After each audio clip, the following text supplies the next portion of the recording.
আসসালামু আলাইকুম সবাইকে স্বাগতম জানাচ্ছি আমাদের নতুন আরেকটি ক্লাসে। আমি লেকচার ওয়ানে দেখানোর চেষ্টা করেছিলাম আমাদের কিছু স্পেসিফিক ট্যাগ কিভাবে কাজ করে। আমরা অ্যাকচুয়ালি এখানে দেখতে পাচ্ছি একটা প্যারাগ্রাফ আছে, রাইট? আসলে আমাদের এখন জানার বিষয়, আমাদের প্যারাগ্রাফ মানে আমাদের কি থাকে, একটা হেডিং থাকে। যদি আমরা একটা প্যারাগ্রাফের কথা চিন্তা করি তাহলে অবশ্যই আমাদের প্যারাগ্রাফের উপরে একটা কি থাকে, হেডিং থাকে। যদি কাও রচনা প্যারাগ্রাফ বলি বা হচ্ছে ট্রি প্লান্টেশন একটা প্যারাগ্রাফ বলি, প্যারাগ্রাফ মানে হচ্ছে তার উপরে একটা কি থাকে, হেডিং থাকে। তাই একটা প্যারাগ্রাফ লিখতে হলে আমাদের যে হেডিংটা থাকে, এই হেডিংটা যদি আমাদের এইচটিএমএল কোডে আনতে হয় সেক্ষেত্রে আমাদের করণীয় কি? এখন যদি আমাদের প্যারাগ্রাফে হেডিং আনতে হয় তাহলে আমাদের নতুন করে কিছু ট্যাগ আনতে হবে, হেডিং আনার জন্য আমাদের ট্যাগ হচ্ছে এইস। এই হেডিং ট্যাগ আছে 6টা, এইচ ওয়ান থেকে শুরু করে এইচ সিক্স পর্যন্ত হেডিং আছে কয়টা, এইচ ওয়ান থেকে এইচ সিক্স পর্যন্ত। তো এখন আমাদের এই হেডিং ওয়ান থেকে হেডিং সিক্স পর্যন্ত 6টা ট্যাগই হেডিংয়ের জন্য কাজ করবে। তবে কিছু কিছু এই ট্যাগগুলো, এই হেডিংগুলোর সাইজ মেজারমেন্ট করবে H one, H two, H three, H six. অর্থাৎ এইচ ওয়ান হচ্ছে সব থেকে বড় হেডিং ট্যাগ, এইচ সিক্স হচ্ছে সব থেকে ছোট হেডিং ট্যাগ। এক একটা হেডিং ট্যাগ এক একটা সাইজ তোমাকে দিবে। সেটা দেখো, এই হেডিং ট্যাগ আমি যদি এখানে হেডিং কি দিতে চাচ্ছি, this is our first HTML class, তা আমি এখানে দিতে পারি আমাদের হেডিং হচ্ছে এইচটিএমএল, আমাদের হেডিং হচ্ছে এইচটিএমএল, আমাদের হেডিং দিলাম হচ্ছে আমি এইচটিএমএল। এবং হেডিং যেহেতু বিআর, এইচআর, ইমেজ, মেটা এদের মধ্যে পড়ে না, তার মানে এটাগুলো হচ্ছে সব কন্টেইনার ট্যাগ, তার মানে এইচ ওয়ান। ওকে, এই হেডিং ট্যাগগুলা আমরা দিয়ে দিলাম।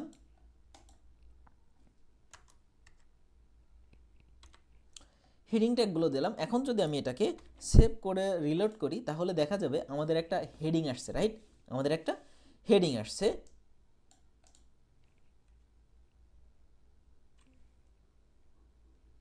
আমাদের প্যারাগ্রাফের একটা হেডিং আসছে, রাইট? এখন এই হেডিংটার সাইজ কি অনেক বড় না?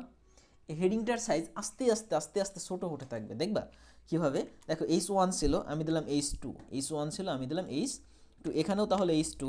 যদি আমি এটাকে সেভ করে রিলোড করি তাহলে একটু ছোট হয়েছে না সাইজটা? ওয়ান থেকে ছোট হয়েছে। আবার যদি আমি এইচ থ্রি দিই এখানে তাহলে দেখা যাবে যে আরেকটু ছোট হয়েছে।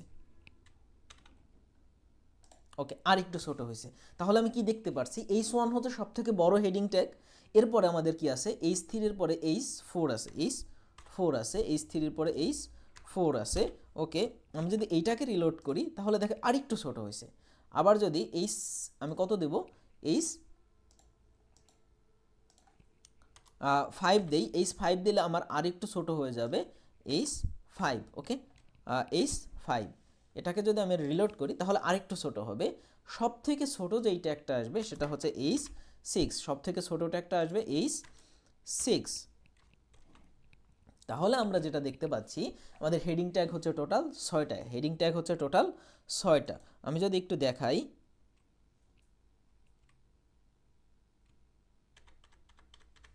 এখানে আমি 6টা হেডিং ট্যাগ লিখলাম। আমি প্রথমে এক থেকে শুরু করব, এইচ ওয়ান,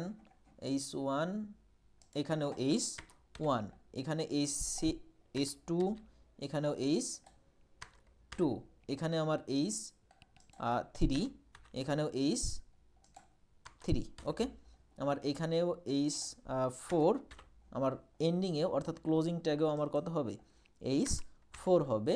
আর ওপেনিং ট্যাগে এইচ ফাইভ, আমার ক্লোজিং ট্যাগও হবে এইচ ফাইভ। তাহলে এখন দেখা যাবে যে আমার সিরিয়ালি 6টা আউটপুট আসছে, অর্থাৎ 6টা হেডিং আসছে। আমি যদি একটু দেখাই, এখানে দেখো আমাদের 6টা কি আসছে, হেডিং আসছে, 6টা হেডিং আসছে, 6টা হেডিং আসছে। এই হচ্ছে এইচটিএমএল, এগুলো হচ্ছে আমার কি, এই প্যারাগ্রাফের হেডিং। যদি আমি এটাকে জুম আউট করে দেই তাহলে দেখা যাবে আমাদের এখানে 6টা কি আসছে, হেডিং আসছে। এই হেডিং ট্যাগগুলোকে আমরা বলি হেডিং। এই হেডিং থাকে প্যারাগ্রাফের, থাকতে পারে হেডিং, থাকতে পারে লিস্টের, যেটা আমরা শিখবো সামনে। তাহলে এতটুকু বুঝতে পারছি কিনা যে আমাদের কোনো লেখার উপরে যদি হেডিং দিতে হয় তাহলে আমাকে কি ট্যাগ ইউজ করতে হবে, এইচ ট্যাগ ইউজ করতে হবে। এই হেডিং ট্যাগ আছে কয়টা, এই হেডিং ট্যাগ আছে 6টা, এইচ ওয়ান থেকে এইচ সিক্স পর্যন্ত। H1 হচ্ছে সব থেকে বড় হেডিং ট্যাগ, এই যে বড় HTML-টা। H6 হচ্ছে সব থেকে ছোট হেডিং ট্যাগ, অর্থাৎ এই যে HTML-টা।